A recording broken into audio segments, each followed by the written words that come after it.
Okay, so I want to talk to you a little bit about the transverse abdominis again. I know I showed you the abdominal vacuum, but now I'm going to show you how to close your rectus diastalis, which is a separation between the abs, if you have that. And the other option is just making sure that your transverse abdominis is nice and tight so that it can, one, hold your internal organs in place, two, help keep your back nice and strong, and three, make it so the rest of your abdominal muscles can do their actual job. Okay, so to start, we want to think about a couple of things. One, in order to engage the transverse abdominis, we want to close the rib cage. So instead of having a nice little dip here, right? See all this space in between? We're trying not to have that. So most of the time when we go to press that down, most of us just press that down, right? But there's a real good way to do this. So first we want to think about closing the rib cage. You notice when I close my rib cage, which is bringing it in to itself, when I close my rib cage, what happens, right? The top part of my back touches the ground, right?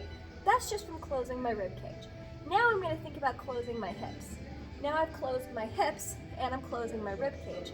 That movement combined together is what's going to help engage your transverse abdominis and allow it to be pressed down and tight when we do these exercises. So that's step number one.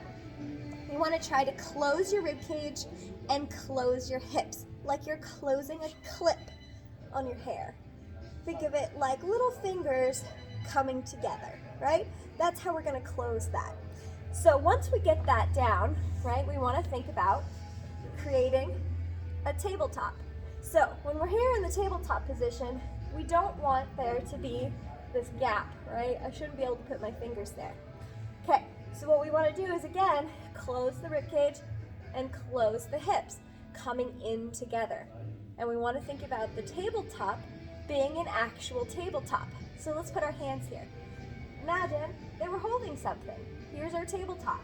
It's nice and flat, okay? We want to hold this position, keeping our backs on the ground by closing our rib cage and closing our hips together, right? Now we've got our tabletop. If this is hard for you, stop here. Practice just the tabletop, okay? If you feel like you've got this and it's not that big of a struggle, which you're kind of lying if it is not a struggle, okay? I want you to try tapping just one foot. Tap. Tap. Keeping that rib cage closed. Keeping that lower back pressed into the ground by closing our clip. Tap. Okay? If this is easy for you, you can continue.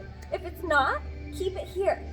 If it's easy for you and you want to move forward, keeping everything tight, we're going to tap both feet. Both feet tap. Good. This is not easy, even for me, okay? So, those are your three. I want you to practice those. And when you are ready, and that's all easy, then we'll move on to doing other things. But a lot of the times when we do our crunches, we do our leg lifts, I mean, I see this all the time. A leg lift happens, and as you're coming down, oh, look, my lower back is lifted. And what happens there is I'm using more of this top part of my abs, I'm using my chest, I'm using my quads, I'm using my hip flexors to try and do the work of my transverse abdominis. That's not necessary. We need to just strengthen our transverse abdominis first. So before you go and do any sort of leg lifts, all right, I want you to practice this transverse abdominis work. Make your tabletop, hold it here. Make sure you're comfortable there. You should be able to have someone sit on you. Then, if you can do that, you can add in the taps. Okay? After that, make sure your tabletop goes right back to where it's supposed to be. Then you can add 2 feet taps. Okay? Make sure this doesn't go anywhere. Hold it tight. Have fun.